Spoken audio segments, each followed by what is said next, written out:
So today's class is all about interest rate swap. Okay, तो interest rate swap है क्या? सबसे पहले आप ये समझो कि स्वैप होता क्या है और उसके मैकेनिक्स क्या है। ठीक है, फाइन, लेट्स गो अहेड।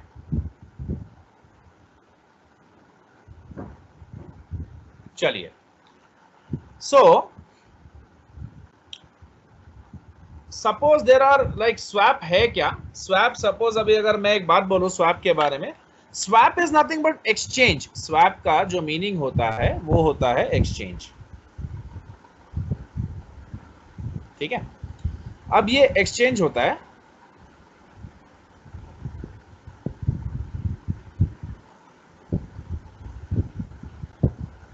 तो अभी ये स्वैप में होता क्या है? देखो, स्वैप में सपोज अभी एक मिस्टर ए है। ठीक है, आप एक बात याद रखना कि हमें डेफिनेटली दूसरे के पास जो कुछ होता है ना वो ज्यादा अच्छा लगता है कभी भी। मतलब अगर हमारा फ्रेंड एक कार ले आए, सपोज आपके पास मिस्टर ए है, मिस्टर बी है। मिस्टर ए के पास सैंट्रो है, मिस्टर बी के पास नहीं, इसके पास स्विफ्ट है, इसके पास i20 है। स्विफ्ट वाले को कभी भी i20 अच्छी दिखेगी क्योंकि एट टाइम्स उसको लगेगा कि मेरे पास ये क्यों नहीं है, और i20 वाले को कभी भी लगेगा कि स्विफ्ट बहुत अच्छी कार है। सो इट सीम्स लाइक कि हर किसी को दूसरे की ही चीज अच्छी लगती है। मिस्टर ए बोलेगा कि जो मिस्टर बी के पास i20 है वो बहुत अच्छी लगती है मुझे, और मिस्टर, क्योंकि ये 5 ईयर्स से इसको ओन कर रहा है और ये भी 5 ईयर्स से इसको ओन कर रहा है, और ये बोलता है कि मुझे स्विफ्ट अच्छी लगती है। ठीक है, तो ये जो इंटरेस्ट रेट स्वैप का जो कॉन्सेप्ट है ये बेसिकली इसी के ऊपर चलता है। It basically runs on this concept that you always like what others have rather than what you own. That means you always like what others own. You always like what others own rather than what you own. ठीक है, हम कभी भी कुछ T shirt पहनते हैं, दूसरा friend भी पहन के आता है तो हमको उसकी टी शर्ट पसंद आती है। तो इस कॉन्सेप्ट के ऊपर ये स्वैप चलता है। तो let's come technically into the concept now कि स्वैप है क्या and what is this interest rate swap. वैसे तो स्वैप्स, इंटरेस्ट रेट स्वैप भी होता है, करेंसी स्वैप भी होता है, लेकिन आपको जो सिलेबस में है वो इंटरेस्ट रेट स्वैप है। तो सपोज इंटरेस्ट रेट स्वैप में क्या होता है, ये स्वैप दो पार्टीज के बीच में या दो कंपनीज के बीच में एग्रीमेंट है related to exchange of interest rates. Related to exchange of interest rates. अब ये related to exchange of interest rates क्या है? मिस्टर ए है एंड मिस्टर बी है। मिस्टर ए ने एक लोन लिया 1 लाख का, मिस्टर बी ने भी एक लोन लिया 1 लाख का। Mister A is paying, mister A ये लोन एक बैंक से लिए, मिस्टर बी ने भी ये लोन एक बैंक से लिया। मिस्टर ए ने जब बैंक को पूछा कि मुझे फिक्स रेट पे दे दो, तो बैंक ने बोला कि I will not give you this loan at fix rate, I will give you this loan eight floating rate. कौन सा रेट? फ्लोटिंग। और मिस्टर बी ने जब बैंक से पूछा कि आप मुझे लोन दे दो, तो बैंक ने उसको लोन दिया, और मिस्टर बी ने उसको पूछा कि आप मुझे फ्लोटिंग रेट पे दे दो, तो बैंक ने बोला कि नहीं, आप फिक्स पे ले लो। मतलब क्या होता है कि मिस्टर ए जो है उसका क्रेडिट वर्थिनेस को देख के उसको लोन दिया जाएगा। So bank will assess the credit worthiness of mister A, and mister A एक रिस्की कस्टमर है क्योंकि उसका पेमेंट्स जो है वो सही तरीके से, उसका ट्रैक रिकॉर्ड जो है वो सही तरीके से नहीं हुआ है। यानी the track record of mister A is not like that great, or like not that strongly he makes the payment. He at times delays the payment, और at times कभी कभी चेक बाउंस भी हुआ है, कभी कभी इसने एक पेमेंट डिफॉल्ट भी किया है। तो बैंक ने बोला कि आपको मैं फिक्स रेट पे लोन नहीं दे सकता, मैं रेडी नहीं हूं, मैं आपको फ्लोटिंग पे दूंगा, क्योंकि आपको फिक्स पे मैं नहीं देना चाहता क्योंकि रिस्क ज्यादा लगता है मुझे। फ्लोटिंग पे मैं दूंगा क्योंकि मैं ज्यादा इंटरेस्ट भी आपसे चार्ज कर सकता हूं जब इंटरेस्ट रेट्स बढ़ेंगे तब। So when the interest rates will increase, bank को फायदा होगा। ठीक है, तो अब इसको वो जो लोन दे रहे हैं वो सपोज इस तरीके से दे रहे हैं, ये टर्मिनोलॉजीज प्लीज समझना, लाइबोर प्लस 2%, ये समझ के चलो क्या क्या बोल रहा हूं मैं, लाइबोर प्लस 2%। और बैंक जो है वो मिस्टर बी को जो लोन दे रहा है वो सपोज 11% पे दे रहा है, फॉर एग्जाम्पल। तो अब ये मिस्टर ए को कोई दूसरा ऑप्शन नहीं है, बैंक के पास से कोई चांस नहीं है, and bank is not ready to give mister A loan at fix rate, जिसको फिक्स रेट पे चाहिए। Mister A approached bank to give him a loan of 1 lakh rupees at fix rate, लेकिन bank उसको वो loan 1 lakh पे देने को ready नहीं है, क्योंकि उसका credit worthiness is not that good. तो इसको चाहिए फिक्स, पर इसको मिला फ्लोटिंग, एंड मिस्टर बी को चाहिए था फ्लोटिंग, उसको मिला फिक्स्ड।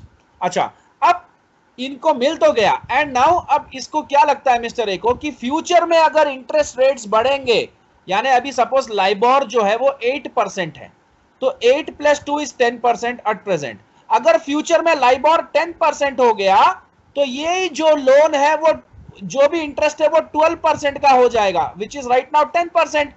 तो अब जब लाइबोर 8% है तो 8 + 2 मेक्स इट टू 10, तो अभी तो इसको 10% के हिसाब से पे करना पड़ रहा है, बट फ्यूचर में जब ये लाइबोर 8 से 10% का हो जाएगा, लाइबोर जब 10% का हो जाएगा तो इसको जो इंटरेस्ट पे करना पड़ेगा वो 12% हो जाएगा। तो व्हेन इंटरेस्ट इंक्रीज,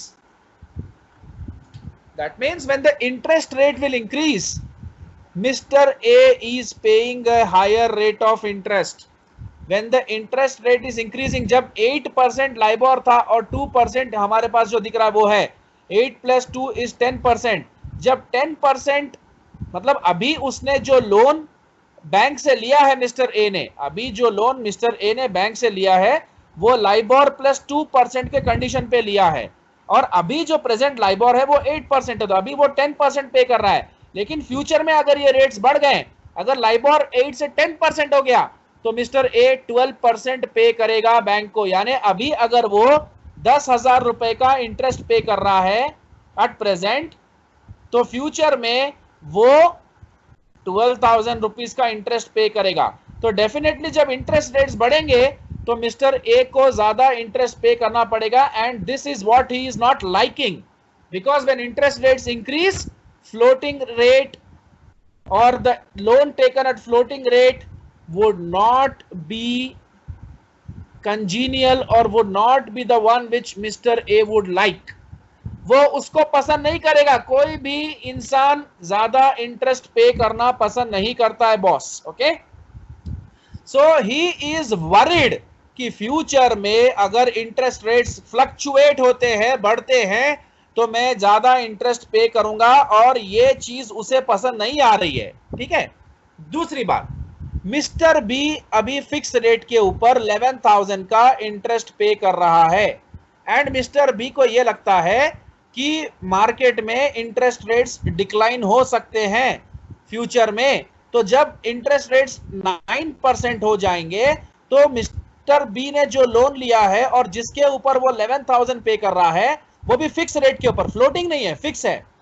तो जब मार्केट में इंटरेस्ट रेट्स डिक्रीज हो जाएगा तो people will be paying the interest at that rate, that means वो 9,000 पे करेंगे। तो उसे लगता है कि मार्केट में जब इंटरेस्ट रेट्स डिक्लाइन होगा तब उसे नुकसान होगा, उसे लॉस होगा। Why? Because when interest rates are decreasing he is not able to take the advantage, he is not able to take the advantage of decreasing interest rates or declining interest rates. Why? Because he has been given the loan at fixed rate.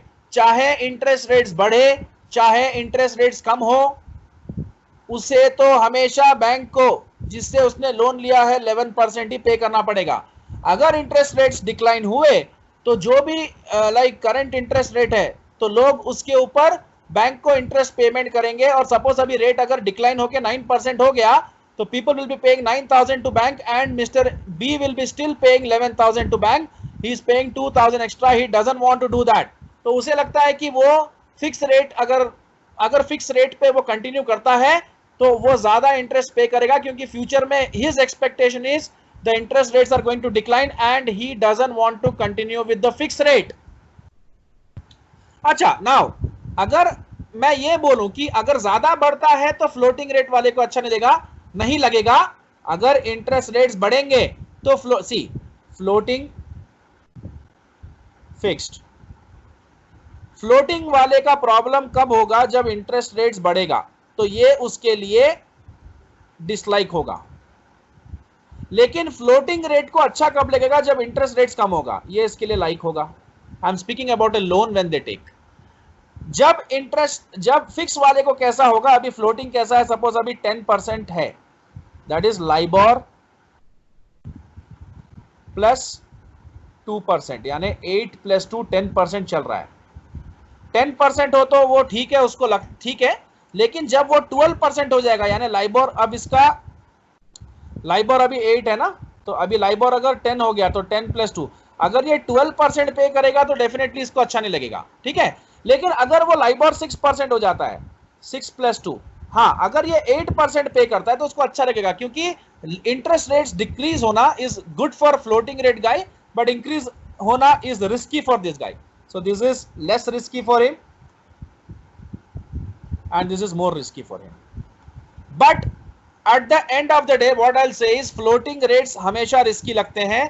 जो floating rate पे अपना loan लेते हैं उनको ये movements bear नहीं करना है, यानी उनको ये जो भी movements हैं interest rate में, they want to eliminate those movements from their profile, और वो ये नहीं चाहते हैं कि वो ये जो भी फ्लक्चुएशन हो रहा है उसको बियर करें। So they want to fix themselves from floating, they want to change themselves, और they want to divert themselves from floating to fixed. That is what they like, ठीक है।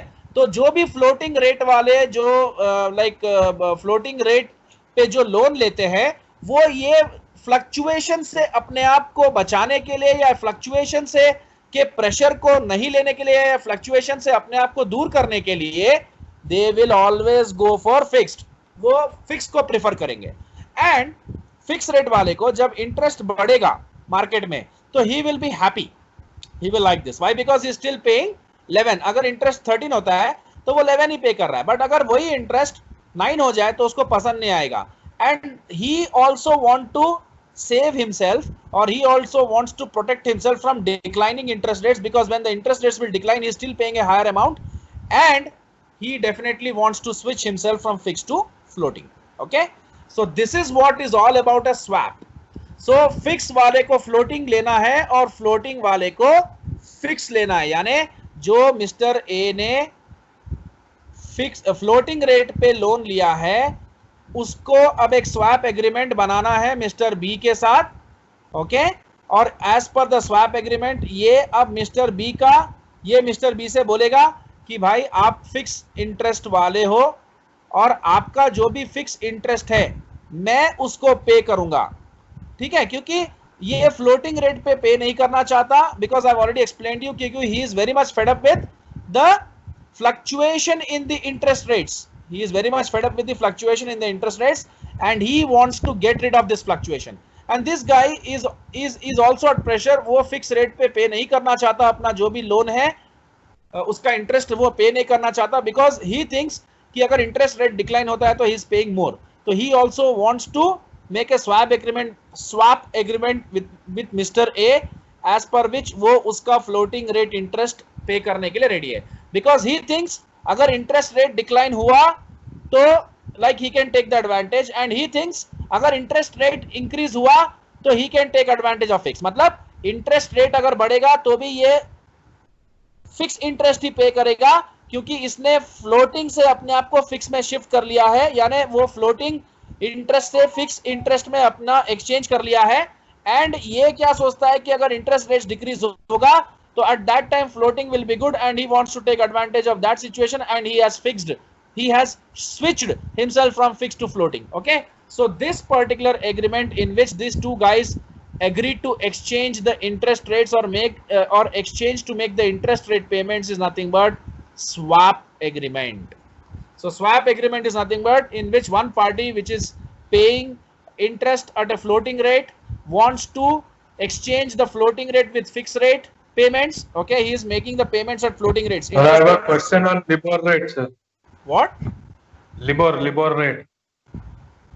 What is that? Yes. LIBOR. What is? This is. I will get back to you, please. 2 minute ठहरिए, मैं बताऊंगा आपको. Okay. अभी आप सिर्फ concept समझो कि फ्लोटिंग क्या है. Okay.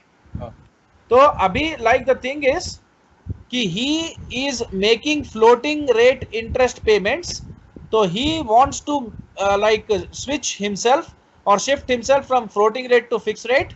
अब वो floating से fix में जाना चाहता है और fix rate पे interest payment करना चाहता है, and Mr. B he wants to switch himself from fixed to floating and वो अब floating rate interest पे payments करना चाहता है, और ये agreement है swap agreement. ठीक है. Now the doubt which Mr. Sai has asked is LIBOR. ये LIBOR क्या है? This is London Interbank Offered Rate. So London Interbank Offered Rate is nothing but bank to bank. If two banks in London, okay, that is Bank A and Bank B, wants to give loan to each other, or if this bank is giving loan to this bank, okay, or this bank, okay, if Bank A gives loan to Bank B, so the interest what Bank A will charge to Bank B is nothing but LIBOR, that is bank rate. Okay,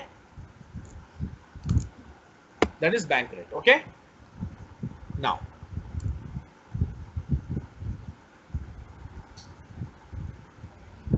let's go ahead. Sir, is that the internal bank rate or yes, it is the internal bank rate.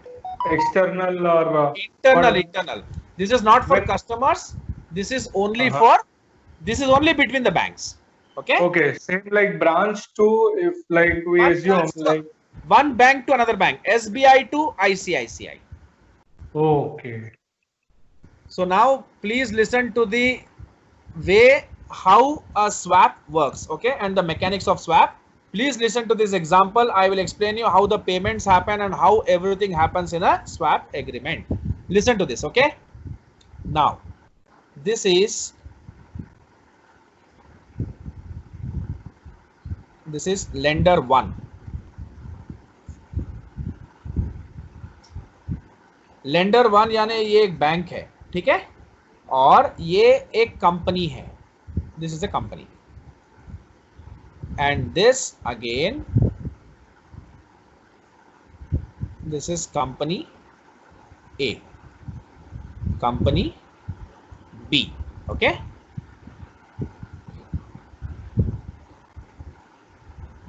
now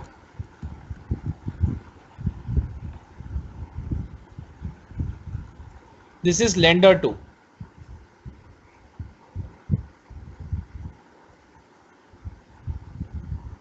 Okay, तो अब as you have already understood how this swap works and all, आपने एक छोटा example से तो समझ लिया. Now let's go with this कि कैसे इनके बीच में swap agreement होता है. ठीक है, तो कंपनी ए ने ये लेंडर 1 यानी ये बैंक 1 है, इससे एक 1 करोड़ का लोन लिया, एंड ये जो लोन ऑफर हुआ है कंपनी ए को, ये फ्लोटिंग रेट पे ऑफर हुआ है. किस पे ऑफर हुआ है? फ्लोटिंग. सो व्हेनेवर आई से floating I will use the word called LIBOR. Okay, तो ये लेंडर 1 ने कंपनी ए को लोन दिया है एट लाइबॉर प्लस 2%. से LIBOR is 8% right now. Suppose अभी इतना रखो आप लोग. नाउ अभी आप लोग इसको इतना ही रखो. Okay, so lender 1 has given loan to company A. That means company A has taken loan from lender 1 of 1 crore rupees, 1 crore dollars या जो भी बोलना है, at LIBOR plus 2%. Okay, this is the floating rate. Fine. And अब company B has also taken a loan from lender 2 of 1 crore, but this particular like loan is at a fixed interest of 11%. Okay, so this is the rate what they have fixed. मतलब lender 2 ने company B को जो भी loan दिया है वो fix rate पे दिया है. ठीक है, तो फिक्स रेट है 11%. Now as I have already told you कि कंपनी A ने लेंडर 1 को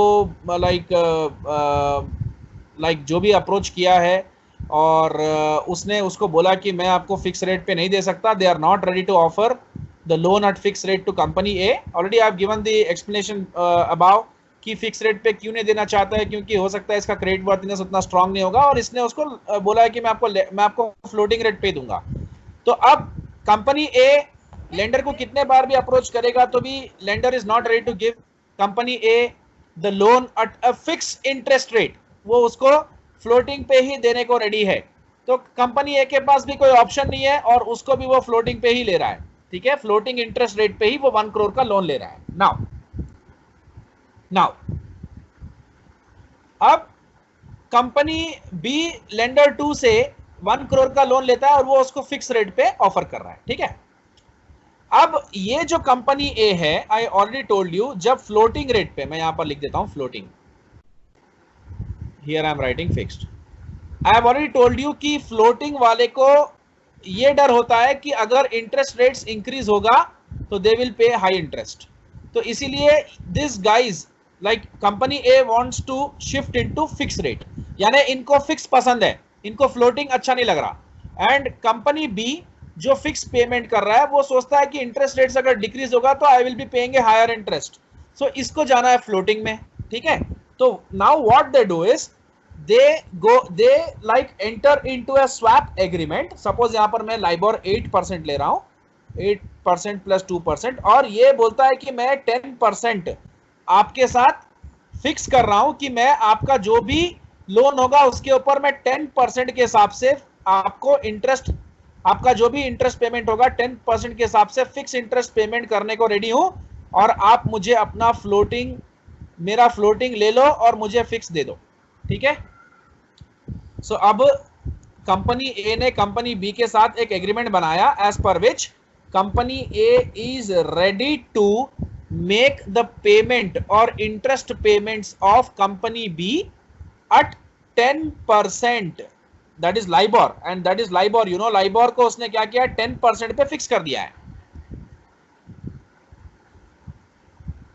ऑन 1 CR। अभी इसको क्या फायदा हुआ बी को ये फायदा हुआ क्योंकि वो तो 11% पे कर रहा है, एंड 11% पे कर रहा है, और बी जो है उसका इंटरेस्ट पे करने को रेडी है एट द रेट ऑफ 10%, और उसने उसको फिक्स कर लिया है। And this guy was always thinking कि अगर इंटरेस्ट रेट कम होगा तो ये ज्यादा पेमेंट करेगा, and he thinks that the interest rate is going to decrease in the future. B thinks that the interest rate is going to decrease in the future, ठीक है ना। तो अगर डिक्रीज होगा तो मुझे वो, मैं जो इंटरेस्ट पे कर रहा हूं वो ज्यादा होगा, तो मुझे ऐसा इंटरेस्ट नहीं चाहिए बोल के तो उसने सोच ही रखा है। इसीलिए वो हैप्पी है कि लाइक कंपनी ए ने उसके इंटरेस्ट पेमेंट्स को पे करने के लिए एक्सेप्ट कर लिया है। और सी दैट्स व्हाट, अगर ये अभी 11% पे इंटरेस्ट पे कर रहा है, अगर वो 11% सपोज 10% हो जाए तो ही विल थिंक दैट कि आई एम पेइंग मोर, ठीक है ना, क्योंकि बाहर जो लोग 10% पे कर रहे हैं, मैं 11% पे कर रहा हूं, तो आई एम पेइंग मोर। तो अब वो ऑलरेडी डर रहा था कि इंटरेस्ट रेट नीचे जाएगा तो मुझे एक लॉस होगा। Now company A is agreeing to pay the interest payments of company B at a fix rate of 10%, तो नीचे भी जाएगा तो उसको प्रॉब्लम नहीं है, क्योंकि ये अब उसका इंटरेस्ट पेमेंट्स पे करने को रेडी है। That means they are taking the risk of company B, whereby company B is concerned that the interest rates will go down and he will make an extra payment। so वो risk अब कौन उठा रहा है, company ए। Okay, सो company ए ने अपना floating rate को fix rate में चेंज कर लिया है या एक्सचेंज कर लिया है, ठीक है। नाउ अब ये जो कंपनी ए है, कंपनी ए थिंक्स दैट कि मेरा इंटरेस्ट जो है अगर ज्यादा होगा तो मैं किसी भी हाल में ज्यादा इंटरेस्ट पेमेंट करूंगा, इसीलिए मुझे जाना है फिक्स में। अब कंपनी बी ऑलरेडी पता है कंपनी बी को कि वो जो है वो फिक्स पेमेंट कर रहा है और इंटरेस्ट रेट्स गिरेगा तो मुझे ज्यादा पेमेंट करना पड़ेगा, इसलिए उसको जाना है फ्लोटिंग में। तो he agrees to make the interest payments of company A at the floating rate. So company A को क्या लगता है कि इंटरेस्ट रेट्स अगर बढ़ेंगे तो मैं ज्यादा पेमेंट करूंगा, इसीलिए मुझे फ्लोटिंग में नहीं रहना है, क्योंकि फ्लोटिंग से मुझे रिस्क है, इंटरेस्ट रेट बढ़ेगा तो मैं ज्यादा पेमेंट करूंगा, तो मैं इसीलिए फ्लोटिंग से अपने आप को निकाल के फिक्स में जाना चाहता हूं। इसलिए he has made an agreement with company B that he will make the interest payments of company B at a fix rate of 10%। And company B को डर लगता है कि इंटरेस्ट रेट्स नीचे जाएगा तो वो ज्यादा पे करेगा, so he wants to shift himself from the floating rate, the fixed rate which he is paying, fixed interest payments which he is paying to lender 2, and from fixed he wants to change himself to floating. तो इसीलिए अब वो company ए के जो भी interest payments है floating rate के वो पे करेगा और वो फिक्स करेगा लाइबोर प्लस 1% के ऊपर। ठीक है, सो लाइक ये भी खुश है कंपनी ए। क्योंकि खुश क्यों होगा? क्योंकि अगर इंटरेस्ट रेट्स लाइक थोड़ा सा अभी मतलब ये जो है अगर वो उसको 9% भी पे करे तो उसको चलेगा, क्योंकि उसको इंटरेस्ट गिरने से कोई प्रॉब्लम नहीं है बॉस, इंटरेस्ट बढ़ने से प्रॉब्लम है। ठीक है, मिस्टर बी जो या कंपनी बी अगर इसको 1% लाइबोर प्लस 1% के हिसाब से भी अगर बोलता है कि मैं आपका फ्लोटिंग रेट का पेमेंट करूंगा तो भी कंपनी ए हैप्पी है, क्योंकि इंटरेस्ट रेट्स कम होने से उसको प्रॉब्लम नहीं है, ज्यादा होने से उसको प्रॉब्लम है। ठीक है, सो अब दोनों के बीच में जो एग्रीमेंट हुआ है वो एग्रीमेंट है swap agreement, interest rate swap, as पर which company A is exchanging the floating rate payments of company B with fixed rate payments. That means अब कंपनी B के जो भी company A floating rate payments company A कर रहा है, fix rate payments company B कर रहा है। So company A exchanges his floating rate payments with fix rate payments of company B and company B exchanges his fixed rate payments with floating rate payments of company A। यानी आज के बाद company A जो भी payment करेगा interest payment company B के वो fix rate पे करेगा, जो वो पहले फ्लोटिंग रेट पे अपने लेंडर को पे किया करता था, क्योंकि उसने स्वैप एग्रीमेंट के तहत कंपनी B के साथ जो एग्रीमेंट बनाया है एज पर विच वो उसका फ्लोटिंग जो भी था वो अब हटा के वो कंपनी बी के फिक्स पेमेंट्स करेगा और कंपनी बी अपने फिक्स को हटा के कंपनी ए के फ्लोटिंग रेट पेमेंट्स करेगा। ठीक है, now it is easily understood that company A which was already paying floating rate interest is now going to pay interest payments at fixed rate, and company B which was paying fixed rate interest is going to pay the floating rate interest of company A. Okay, so मैं यहां पर एक shortcut में लिख देता हूं, company A floating, company B fixed, अब company B floating and company A fixed. This is swap. Okay, finished. So company A ने कंपनी B के साथ एग्रीमेंट बनाया कि मैं आज के बाद आपका जो भी पेमेंट है फिक्स रेट पे करूंगा, जो मैं पहले फ्लोटिंग पे करता था, और कंपनी B ने बोला कि मैं जो भी आज तक फिक्स पे करता था मैं अब फ्लोटिंग पे करूंगा। ठीक है, तो ये उसके पेमेंट्स करेगा, ये इसके पेमेंट्स करेगा। अब let us see how this works out, इसका मैकेनिक समझेंगे और एक छोटा सा एग्जांपल देखेंगे। चलो, so let's make a timeline. This is LIBOR. So year 0 and let's make a 5-year timeline here. So year 1 and year 2 and year 3 and year 4 and year 5. ठीक है, ये एक टाइमलाइन डायग्राम है। So now the LIBOR is 8%। Okay, तो मैं यहाँ पर LIBOR 8% लिख देता हूँ और 10% लिख देता हूँ। I am just going for the like 2 payments, only 2 set of payments to explain you, बाकी इतना लंबा करने की जरूरत नहीं, अगर आप समझ लो तो काफी है। नाउ सो लाइक यहाँ पर 8 + 2 है, ठीक है ना। तो चलो अभी हम लोग ईयर एंड मतलब फर्स्ट ईयर के एंडिंग का देखते हैं कि क्या होता है। ठीक है, so A pays to B how much, अभी इसका जो इंटरेस्ट है वो 10% फिक्स्ड है, आई एम राइट। 1 करोड़ के ऊपर 10% फिक्स कितना होता है? 10 लाख। सो ए ने बी को कितने का पेमेंट किया? ए ने बी को 10% के हिसाब से 1 करोड़ के ऊपर, क्योंकि ये फिक्स है, A is going to make fixed payments now. A which was making floating rate interest payments is now going to make fixed payments. Why? Because उसने swap agreement कर लिया B के साथ। क्यों कर लिया? क्योंकि definitely both of them agreed कि आप कि A ने बोला कि मुझे floating नहीं चाहिए, fixed चाहिए, और बी ने बोला मुझे फिक्स नहीं चाहिए, फ्लोटिंग चाहिए, तो दोनों ने आपस में अपना इंटरेस्ट रेट्स पेमेंट्स को एक्सचेंज कर लिया है, ठीक है। सो अब A will always make a fix payment of बीस लोन। एंड आपको एक बात बता दूं मैं, ये 1 करोड़ जो इंटरेस्ट, ये 1 करोड़ जो प्रिंसिपल अमाउंट है, इसको हम लोग बोलेंगे notional principal. What will say? Notional principal. ये principal will not change hands. इसका पैसा उसके पास नहीं जाएगा 1 करोड़, इसका पैसा उसके पास नहीं जाएगा 1 crore. Only the interest rate payments will be exchange, that you should know. So here it is very clear that A is going to make a payment of 10 lakhs to B, and B is going to make a payment of how much to A? B कितना पे करेगा boss? LIBOR is 8%, तो 8 plus 1 is 9, तो 9% of 1 crore is 9 lakhs। Okay, तो यहां पर अगर LIBOR 8% है तो वो कितना हो जाएगा? ये 8 प्लस 1 9 हो जाएगा ना, फ्लोटिंग रेट। ओके, सो ए ने बी को 10 lakhs का पेमेंट किया, बी ने ए को 9 lakhs का पेमेंट किया, नेट नेट ए ने बी को 1 लाख का पेमेंट एक्स्ट्रा किया। ओके फाइन, चलो यहां तक सब क्लियर है? Fine, let's move ahead. Now let's go for the year 2।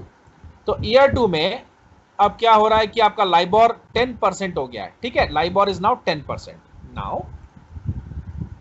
10 plus 2, that is 12%. Sorry, LIBOR is how much now? 10%. So LIBOR अगर आपका 10% होगा तो इसने 10 पर, अच्छा, A हमेशा B को फिक्स पेमेंट्स करेगा। So अगर LIBOR is only like applicable for B, LIBOR सिर्फ B के लिए एप्लीकेबल है क्योंकि floating rate payments B will make. A will always make fixed rate payments on 1 crore, that is 10%. So A will pay again 10% on 1 crore, 10 lakhs to B, and B will pay 10% LIBOR plus 1, that is 11% हो गया है। 11 into 1 crore is 11 lakhs. Okay, so B will make a payment of 11 lakhs to A, and net क्या हो रहा है यहाँ पर? B is making a payment of A for 1 lakh rupees extra। ठीक है, तो यहां तक आपको समझ में आ गया ना? क्लियर? नाउ लेट अस सी कि क्या होता है आगे। Please concentrate, please focus. तो अब हम देखते हैं कि कौन किसको कितना पेमेंट कर रहा है, और फिक्स कैसे वेरिएबल में कन्वर्ट हो गया और वेरिएबल कैसे फिक्स में कन्वर्ट हो गया। यानी floating has got converted to fixed and fix has got converted to floating. And C, तो अब इसमें A, ओके, एंड यहां पर हम B ले लेंगे, फिर हम लोग A ले लेंगे, फिर हम लोग B ले लेंगे। ये 2 साल के हैं, ठीक है, पेमेंट्स। नाउ अब यहां पर देखना कि देखो फर्स्ट ईयर में A, ओके, कौन किसको पेमेंट कर रहा है boss? A is paying how much to B? 1 lakh. So A pays 1 lakh to B, ठीक है, and pays 10 lakhs to lender L1। कितना पे कर रहा है? 1 करोड़ के ऊपर कितना पे कर रहा है बॉस? कितना है लाइबोर? 8 प्लस 2%, तो कितने का पेमेंट कर रहा है लेंडर को वो? यानी यहां से लाइक आपका जो भी पेमेंट है, एक second, just a second,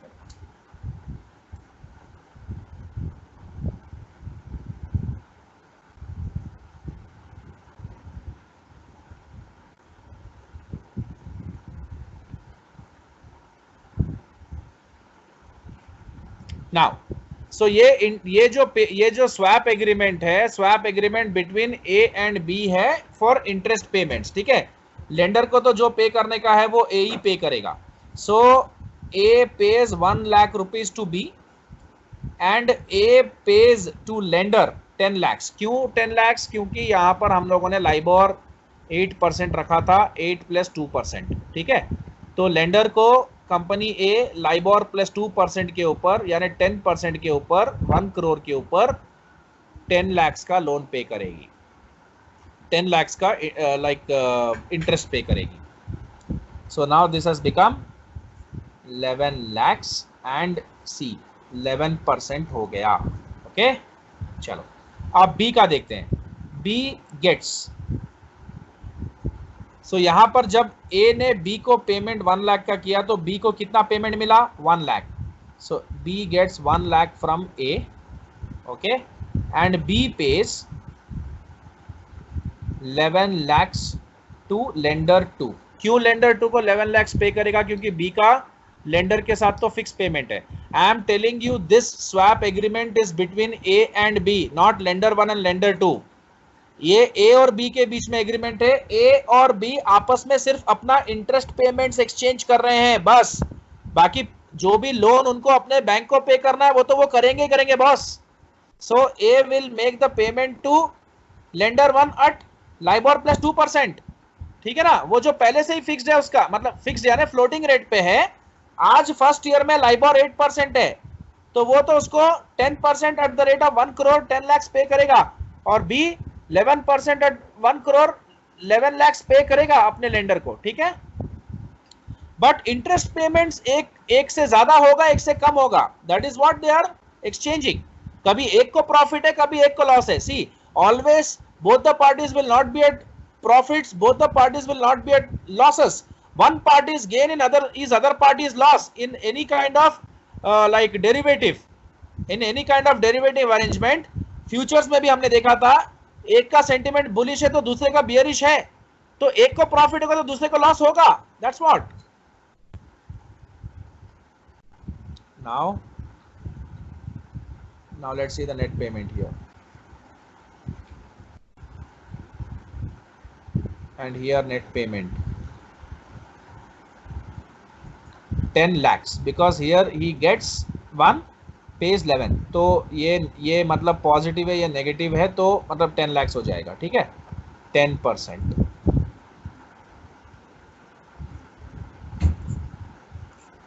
Now let's see the next this one.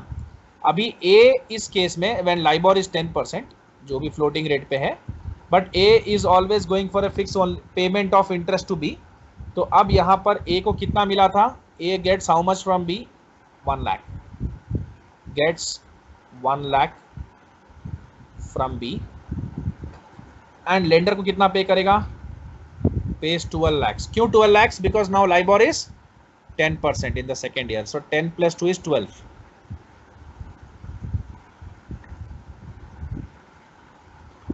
तो अब इसका पेमेंट कितना हो गया बॉस? 11 lakhs net payment. ठीक है, और ये 11% हो गया. ठीक है, एंड बी का क्या होगा? पेज यहां पर बी ए गेट्स, तो B pays 1 lakh to A and 1 lakhs to A and pays 11 lakhs that is 11% के ऊपर to lender 2. ओके, तो अब यहाँ पर क्या हो रहा है बॉस कि नेट पेमेंट 12 lakhs, तो ये हो गया 12%. Now you can see A who has opted for fixed. ठीक है, ए का अभी फिक्स चल रहा है, देखो इंटरेस्ट. ठीक है ना, ये फिक्स्ड है. और बी का क्या चल रहा है बॉस? जो फिक्स में था अब उसका फ्लोटिंग 10 12.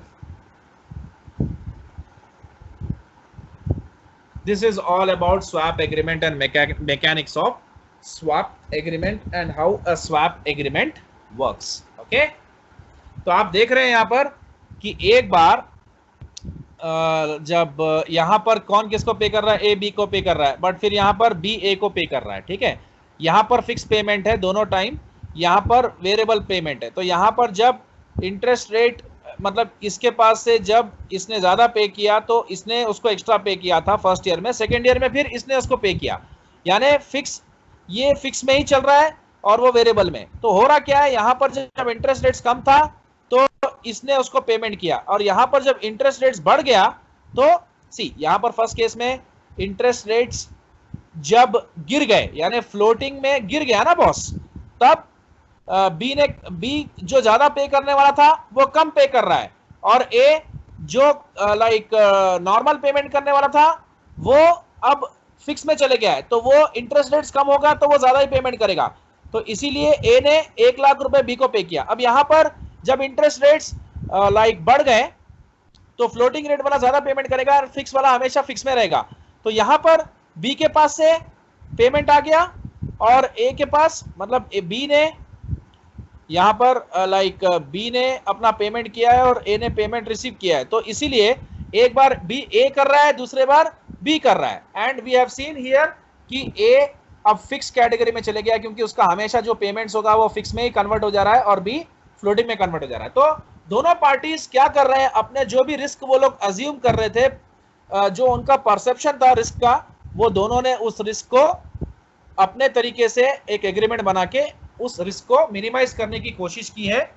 अच्छा, कई बार क्या होता है, म्यूचुअल एग्रीमेंट्स अगर दो फ्रेंड्स बनाते हैं तो वो बोलते हैं भाई मैंने तेरे को पेमेंट किया, हम 50-50 भी कर सकते हैं। तो ऐसा भी चलता है, जैसे यहाँ पर ए ने बी को 1 लाख का पेमेंट किया, वो बांट भी सकते हैं, कुछ भी, मतलब लास्ट में कुछ भी हो सकता है, बट मैकेनिक्स ऐसे ही होता है, ठीक है। So this is what is a swap agreement. आप इसको अच्छे से समझना बॉस, क्योंकि मैंने पूरा आपको बहुत अच्छे से स्वैप समझाया है, आपके बुक में ऐसा नहीं है। बुक में हम लोग जो प्रॉब्लम है that we will do, and अब इसमें एक छोटा सा एक और कॉन्सेप्ट है, वो भी मैं आपको समझा देता हूँ। सी, ये जो स्वैप एग्रीमेंट है ना, ये दोनों भी पार्टी डायरेक्टली नहीं करते। Company A will search for company for such kind of company whereby he can like exchange his floating rate interest payments with fixed, and company B will search for a company whereby company B can exchange the fixed rate payments with floating। इनको ऐसी companies मिलेगी कहां, तो उसके लिए यहां पर एक बैंक है, ये एक मैरिज ब्यूरो के जैसा है बॉस, एक मैरिज ब्यूरो। मैरिज ब्यूरो क्या करता है, ब्राइड को ग्रूम चाहिए, ग्रूम को ब्राइड चाहिए, दोनों कहां से, मतलब दोनों भी लाइक हंट में रहते हैं कि like a girl wants to marry a boy and boy wants to marry a girl, तो उनके पेरेंट्स मैच देखते हैं। मैच देखने के लिए क्या करते हैं वो लोग, मैरिज ब्यूरो के पास जाते हैं। तो मैरिज ब्यूरो दोनों पार्टीज को नहीं मिलाता है। Please try to understand this example, ये फनी एग्जांपल नहीं है। मैरिज ब्यूरो में गर्ल बॉय को नहीं देखती है, बॉय गर्ल को नहीं देखते हैं, वो लोग आपस में पहले लाइक वो लोग एक दूसरे को नहीं देखते हैं, पहले वो इनका प्रोफाइल इसको ट्रांसफर करता है और इसका प्रोफाइल उसको ट्रांसफर करता है। बाद में जब दोनों को समझ में आ जाता है तो यू कैन प्रोसीड फर्दर। वैसे ही ये है हमारा स्वैप बैंक। तो ये दोनों पार्टी एक दूसरे को ना देखते हैं, ना मिलते हैं, ना इन दोनों को एक दूसरे से मिलने की जरूरत है। इनका जो भी मतलब इंटरेस्ट का जो भी एक्सचेंज है वो स्वैप बैंक करेगा। कैसे करेगा, यहां से फिक्स रेट लेगा 10% और वो यहां पर ट्रांसफर कर देगा। यहां पर जो भी इंटरेस्ट पेमेंट होगा 10% पे वो ट्रांसफर करेगा। लेकिन स्वैप बैंक भी ऐसे ही नहीं बैठा है। आप अगर एक मैरिज ब्यूरो के पास जाओगे, उसके सर्विसेज लोगे, तो वो भी आपसे सर्विस चार्जेस करेगा, मतलब सर्विस चार्जेस आपसे चार्ज करेगा। If A and B this two are like, इसके ये बॉय के फादर है, ये गर्ल के फादर है, अगर ये दोनों को भी अगर उसके सर्विसेज चाहिए तो दोनों भी उसको पे करना पड़ेगा अपने सर्विसेज के लिए, कि आप हमें जो भी है प्रोफाइल्स बताइए, जो भी गर्ल का प्रोफाइल, बॉय का profile, and will see who is the better match for our child and will move further. तो ये फीस भी तो लेगा, वैसे ये भी अपने चार्जेस लेगा। ये 10% यहाँ से लेगा और यहाँ पर 9.75% पे ट्रांसफर कर देगा, यानी ये 0.25 यहाँ पर उसने डिडक्ट कर लिया उसका कमीशन। और यहां से वो क्या करेगा, फ्लोटिंग, तो वो क्या हमने फिक्स किया था, लाइबोर प्लस 1%, तो यहां से लेगा लाइबोर प्लस 1% और यहां पर वो ट्रांसफर करेगा उसमें से 25% काट के, तो लाइबोर प्लस 0.75। इस तरीके से ये पूरा का पूरा सेट